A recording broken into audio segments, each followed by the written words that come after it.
Bible कहती है कि अपना मुंह खोले और यीशु को प्रभु जानकर अंगीकार करे कि वो आपके पापों के लिए मरा और वो जी उठा क्योंकि परमेश्वर ने उसे जिलाया। जब आप मुंह से अंगीकार करते हैं फिर विश्वास करना आसान होता है, क्योंकि आप जो अंगीकार करते हैं वो विश्वास करते। You are my hiding place. You always fill my heart with song of deliverance. Whenever I am afraid, I will trust in you. I will trust in you. Let the weak say I am strong in the strength of the Lord. I will trust in you.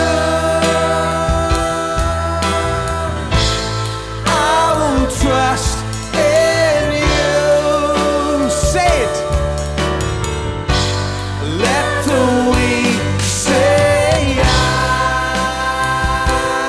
am strong in the strength of the Lord. I will trust in you. I will trust.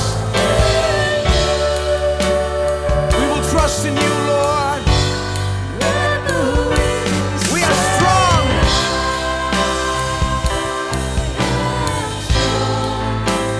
In the strength of the Lord, I will trust in you. I will trust in you. Let the weak say I am strong in the strength of the Lord.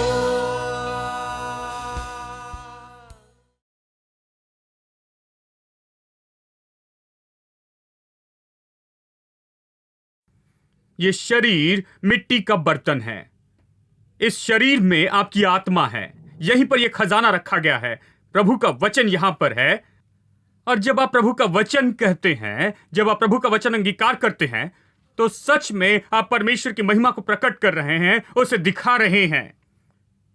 जब आप प्रभु का वचन कहते हैं तो सामान्य मनुष्य के शब्द नहीं, यदि आप प्रभु का वचन खोलते हैं तो हम प्रभु की महिमा खोलते हैं सच में।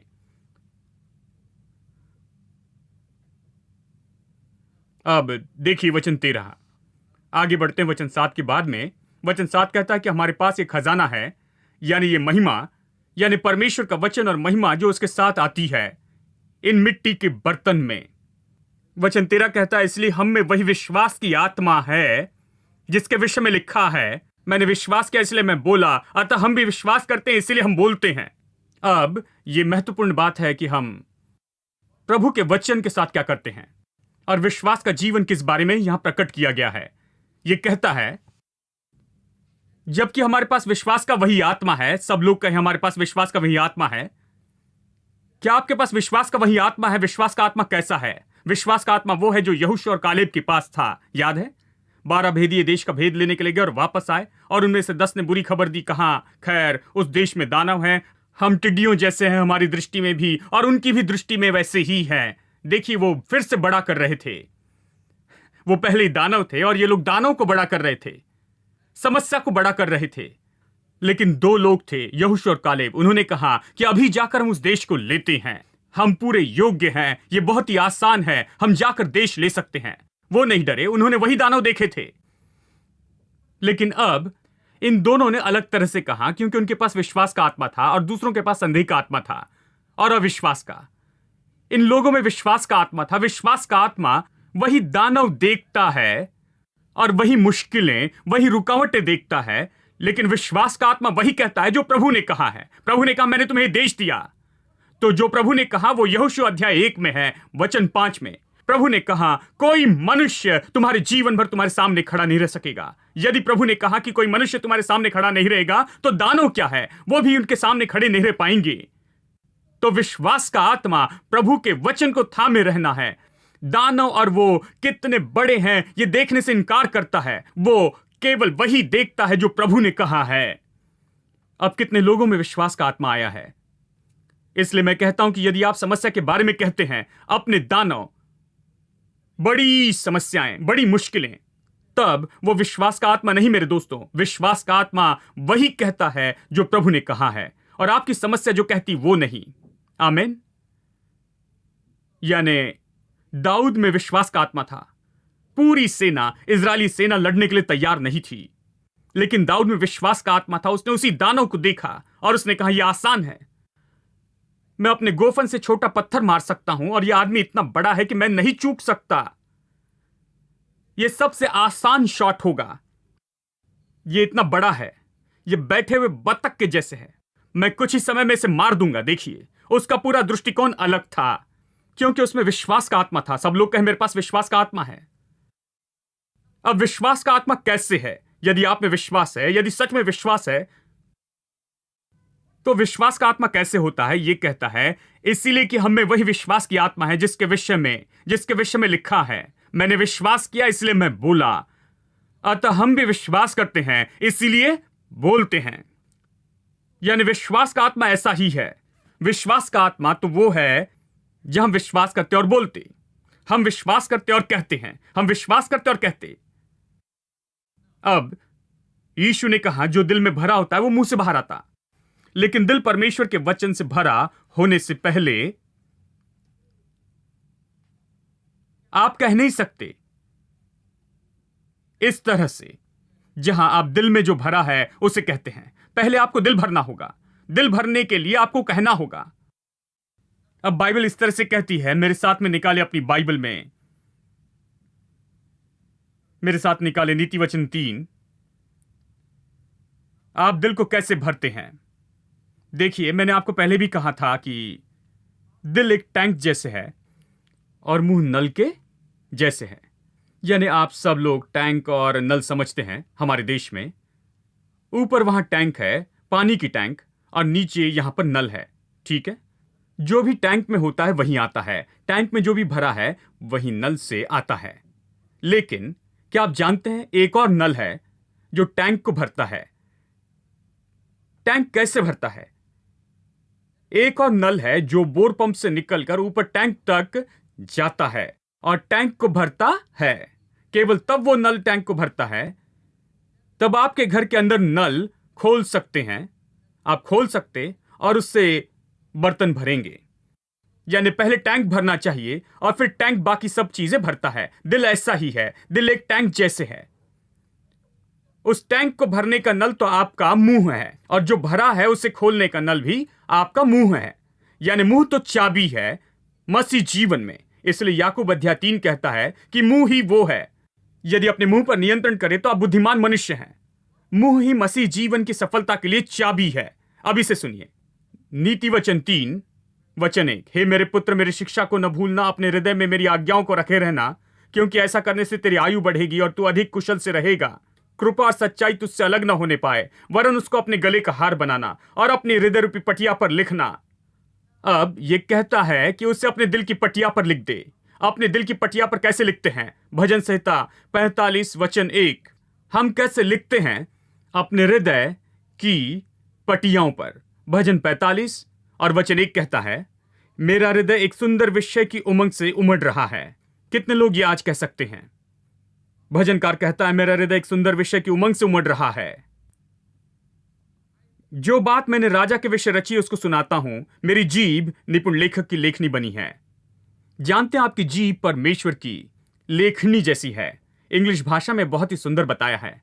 मेरी जीभ वो पेन है जिससे मैं दिल पर लिखता हूं। वो कहता, उसने दिल में गीत कैसे रखे हैं, उसने अपना दिल उन गीतों से कैसे भरा।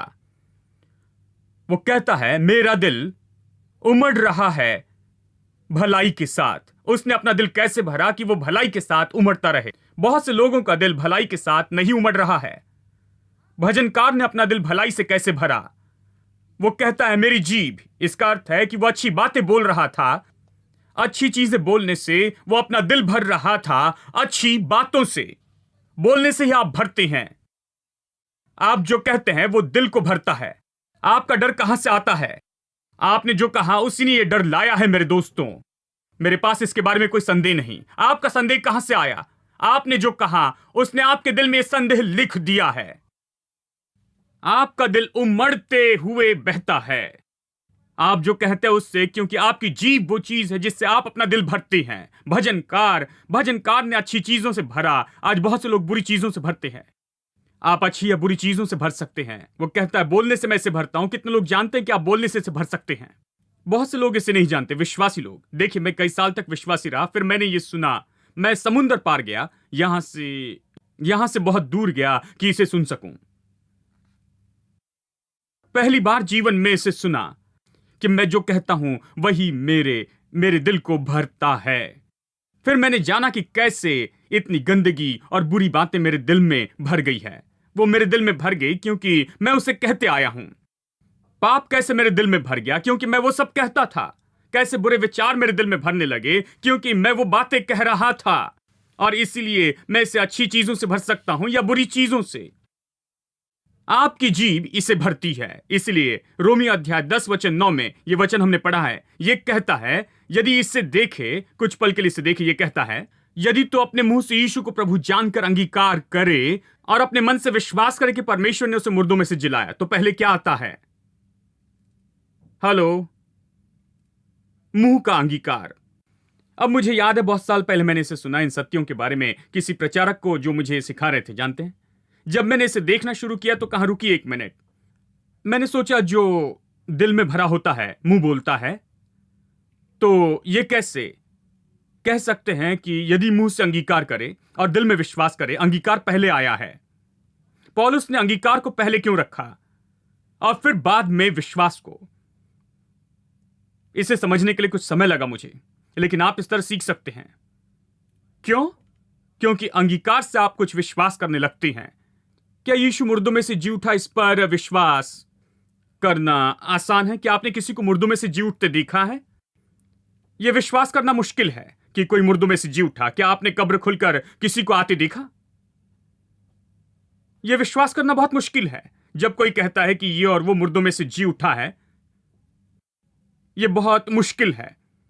तो आपने कैसे विश्वास किया कि यीशु मुर्दों में से जी उठा? आपने ऐसे उद्धार पाया, तो कैसे विश्वास किया कि वो जी उठा? यह तो पूरी असंभव बात दिखती है। यदि यह विश्वास करना मुश्किल है कि कोई मुर्दों में से जी उठा, तो आपने यानी इतने लोगों ने कैसे विश्वास किया कि यीशु मुर्दों में से जी उठा है?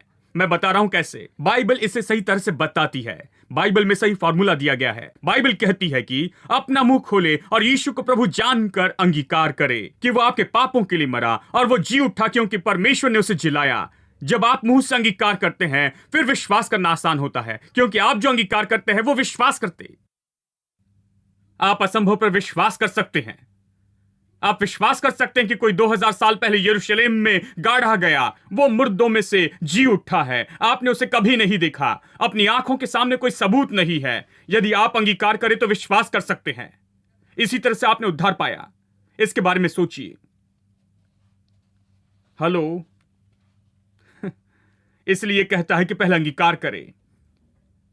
अंगीकार से ही आप विश्वास करने लगते हैं। विश्वास करने के बाद आप इसे कहते हैं, यानी आप प्रभु वचन कह के उसे अपने दिल में लिखते हैं और फिर उससे दिल अपना भरते हैं। और फिर जब आपका दिल भर जाता है तो आप प्रभु वचन कहने लगते हैं। जैसे यीशु ने अंजीर के पेड़ से कहा था, उसने कहा कि अब से कोई तेरा फल न खाने पाए। कुछ लोग कहते हैं कि उसने अंजीर के पेड़ से कहा भाई, लेकिन मैंने कहने की कोशिश की तो कुछ नहीं हुआ। खैर, उसके दिल में और आपके दिल में फर्क है। आपका दिल बाकी चीजों से भरा है, उसका दिल प्रभु के वचन से भरा है। उसका दिल प्रभु के वचन से कैसे भरा? उसने कहा जो पिता कहता है उसे छोड़ मैं कुछ नहीं कहता। यह उसकी पॉलिसी थी। वो अपना जीवन प्रतिदिन जी रहा था, दिन से रात और रात से दिन, केवल पिता की बातें कही उसने। आप कोशिश करें दोस्तों, देखिए आपका दिल कैसे होता है। आप कहें कि मैं केवल वही कहूंगा जो पिता कहता है। मैं वो नहीं कहूंगा जो मेरे पति या मेरी पत्नी कहती है, चाहे कोई भी हो, मैं वो नहीं कहूंगा। कई बार अच्छा होगा कि प्रचारक की बातें भी न कहें। मैं आपसे यदि प्रभु वचन का प्रचार नहीं करते तो मैं केवल वही कहूंगा जो प्रभु कहता है। जो पिता कहता है मैं वही कहूंगा। जो पिता करता है मैं वही करूंगा। जो पिता कहता है मैं बस वही करूंगा। आप इसे करके देखें मेरे दोस्तों, आपका दिल इतनी सामर्थ्य से भर जाएगा, इतने विश्वास से कि आप भी अपना मुंह खोल सकते हैं और आप कह सकते हैं, बीमारी यीशु के नाम में मुझसे दूर चली जा। तेरे पास अधिकार नहीं कि शरीर में रहे। गरीबी, कमी और घटी मेरे लिए नहीं है। यीशु के नाम में मैं उसे मेरे जीवन से निकालता हूं। आप अपनी समस्या से ऐसे कह सकते हैं जैसे यीशु ने अंजीर के पेड़ से कहा, लेकिन आपको अपना दिल विश्वास से पहले भरना होगा। यही समस्या है। यानी विश्वास का आत्मा ऐसा ही है। विश्वास आत्मा जैसे है, जैसे आपके पास विश्वास का आत्मा होता है। आप विश्वास करते और इसीलिए कहते हैं। इसका अर्थ है विश्वास करने के बहुत समय पहले आप प्रभु वचन कहते रहे और उससे अपना दिल भरते रहे थे। अब आप विश्वास करते इसलिए कहते हैं। यानी पूरी क्रिया यहां हो रही है जिसने आपके अंदर विश्वास की आत्मा उभारी है। तो अब जब आप जीवन की समस्या और मुश्किलों का सामना करते हैं, बीमारी का सामना करते हैं, कमी और घटी का सामना करते हैं और हर तरह के हमलों का जीवन में सामना करते हैं, आप मुश्किलों का जीवन में सामना करते जाते हैं, लेकिन आप अलग व्यक्ति हैं क्योंकि आप अपना दिल प्रभु के वचन से भरते आए हैं। और अब आप अपनी समस्याओं से कहते हैं और आप जो भी कहते हैं वही होता है क्योंकि प्रभु ने पहले ही कह दिया है।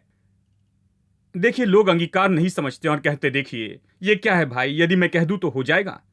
तो ये जरूर होगा क्योंकि परमेश्वर ने कहा और आप उसकी ओर से हैं। ये इसलिए नहीं होगा क्योंकि आपने कहा है, ये इसलिए होगा क्योंकि परमेश्वर ने घोषित किया है नियम के रूप में, और आप अपना विश्वास इसके साथ जोड़ते हैं और आप कह रहे हैं जो प्रभु ने कहा है इसलिए ये होगा। आमीन। विश्वास की आत्मा कहती है। वो क्या कहती है?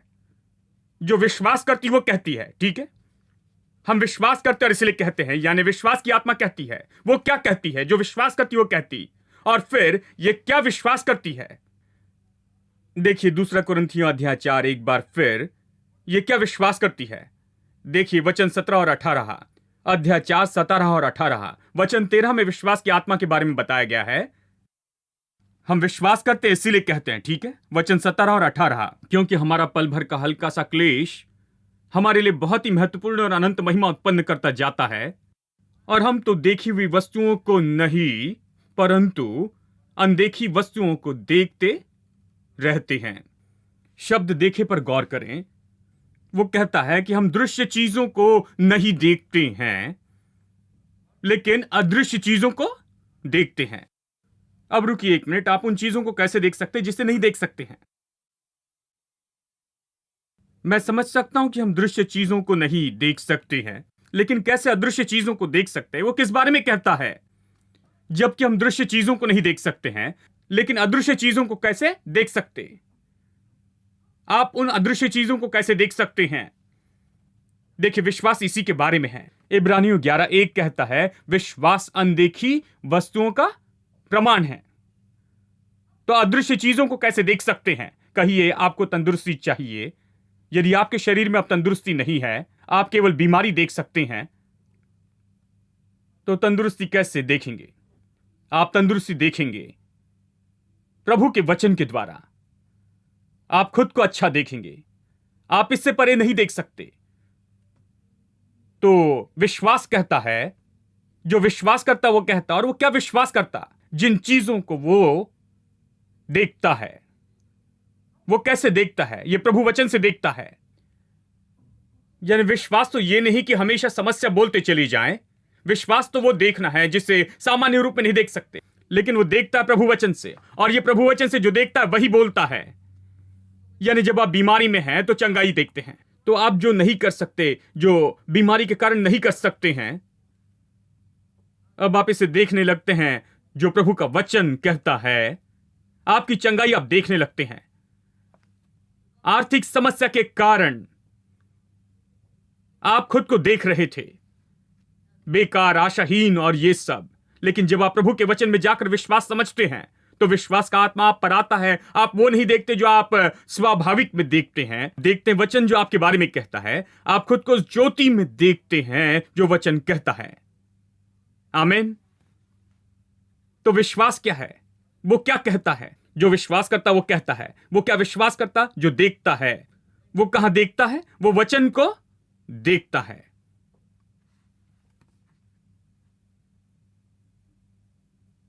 मुझे पता नहीं, शायद आपने महान फाइटर का नाम सुना होगा। जॉर्ज फोर्मर बॉक्सर थे। एक बार उन्होंने वर्ल्ड टाइटल चैंपियनशिप जीती थी और फिर प्रचारक बन गए। प्रभु को जीवन में स्वीकार किया और प्रचारक बन गए। वो प्रचार करने लगे और उन्होंने बताया कि कैसे महान फाइटर बन गए और कैसे उनका जीवन बदल गया। और ये सब उनकी परवरिश बहुत गरीब परिवार में हुई। वो कहते हैं वो इतनी गरीबी में रहते थे और उनके माता पिता हमेशा लड़ते थे। उसके पिताजी बहुत गुस्से वाले व्यक्ति थे। वो आकर उनकी मां को मारते थे।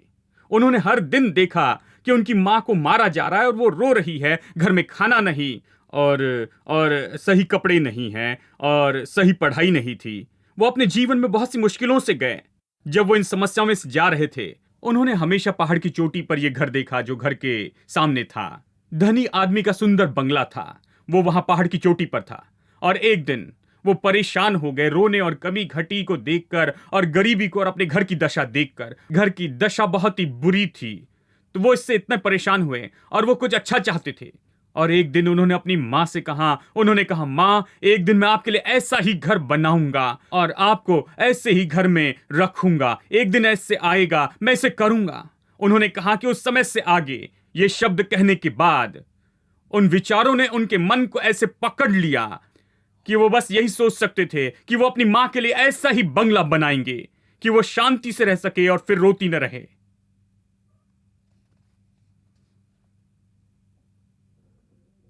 ये कहां से शुरू हुआ? उन्होंने अपना मुंह खोला और इसे कहा। वो समस्या के लिए काफी था। वो उनकी समस्या कह सकते थे, मां जानती हो तुम रो रही हो, चलो मैं भी रोता हूं।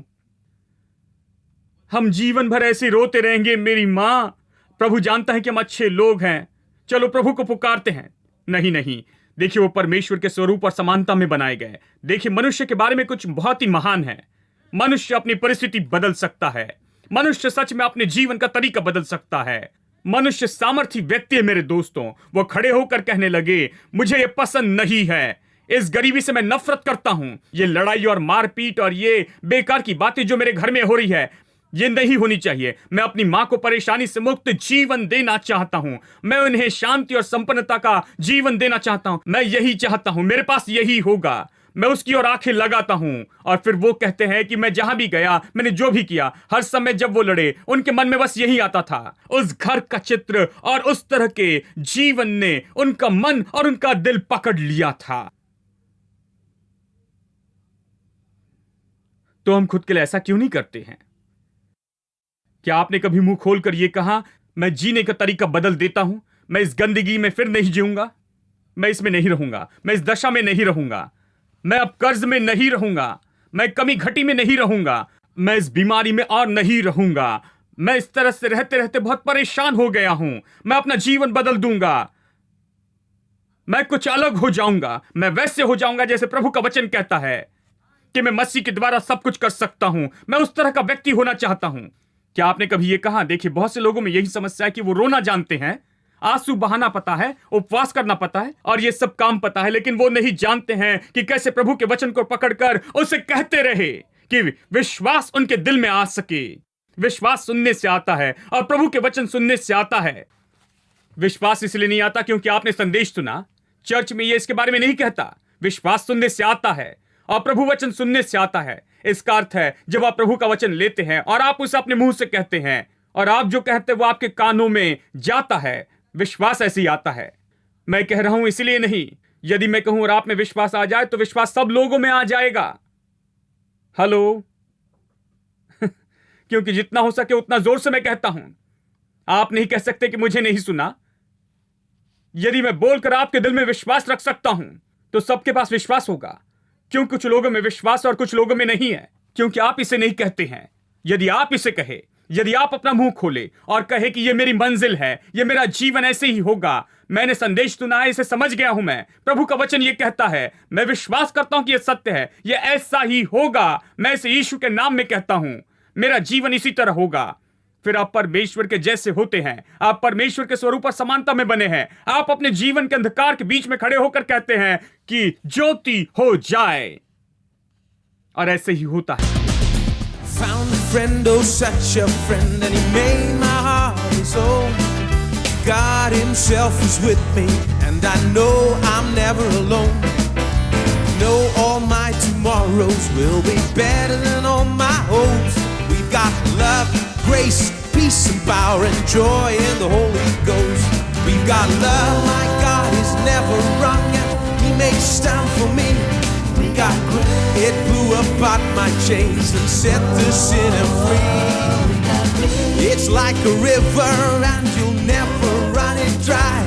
We got power over fear and death, the hearts filled up with joy. The Holy Spirit fills me up and I need him every day. Fire, faith and confidence and knowing what to say.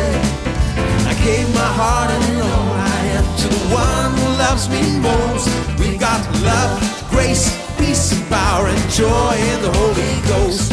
We've got love, my God is never wrong, and he makes time for me. We've got grace, it blew apart my chains and set the sinner free. It's like a river and you'll never run it dry. We've got power over fear and death and hearts filled up with joy. The Holy Spirit fills me up and I need him every day. Fire, faith and confidence and knowing what to say. I gave my heart and all I am to the one who loves me most. We've got love, grace, peace and power and joy in the Holy Ghost. We've got love, my God is never wrong, he makes time for me. We've got grace, it blew apart my chains and set the sinner free. It's like a river and you'll never run it dry. We got power over fear and death and hearts filled up with joy. Oh, we got love, my God is never wrong, and he makes time for me. We got grace, it blew apart my chains and set the sinner free.